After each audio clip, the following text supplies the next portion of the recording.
Good morning, Sir Rusty. Good morning, classmate. My name is Crystal N. Lising from BSBA MM2H.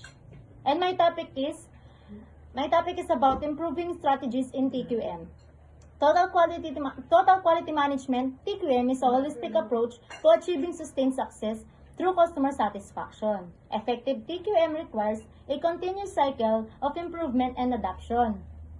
This report outlines key strategies to enhance TQM effectiveness. These strategies are designed for broad applicability across diverse organizational structures. We will explore methods to strengthen customer focus, empower employees, and optimize processes. Data-driven decision-making and strong leadership are also crucial components. Implementing these strategies will lead to significant improvement in quality, efficiency, and overall organizational performance.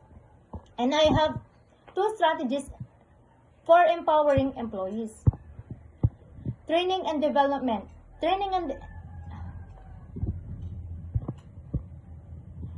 And I have two key strategies empowering employees. Training and development.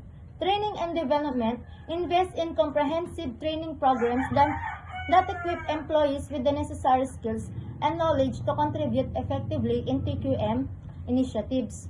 These include training on problem-solving techniques, root causes, analysis, 5 whys, process improvement methodologies, Lean, Six Sigma, and relevant technical skills specific to the role. Delegation and autonomy. Delegation and autonomy delegate responsibility and grant employees the autonomy to make decisions within their areas of expertise. Avoid micromanagement and foster for a culture of trust and empowerment. Clear roles and responsibilities are essential for this to be effective. Measuring the impact of employee empowerment. Employee satisfaction and engagement. Employee satisfaction and engagement conduct regular employees surveys to assess satisfaction level and engagement with TQM initiatives. Error rates and defect levels. Error rates and defect levels. Track error rates and defect levels to measure the impact of employee-driven improvement on product or services quality. Innovation and creativity. Innovation and creativity track the number of employee suggestions implemented and the impact of this suggestion on process improvement and innovation. Data-driven decision-making. Key performance indicators, KPIs.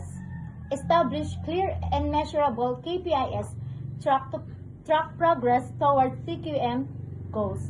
Regularly monitoring and analyzing data to identify areas for improvement. Data analysis and reporting. Data analysis and reporting. Implementing system for collecting, analyzing, and reporting data on TQM performance. Use data to inform decision-making and track progress. And I have conclusion. For conclusion, successful total quality management, TQM, hinge on empowered employees, investing in employee training, open communication, autonomy, and recognition fosters a workforce capable of driving continuous improvement throughout the organization. Regularly evaluating programs is key to sustain success. Thank you, sir.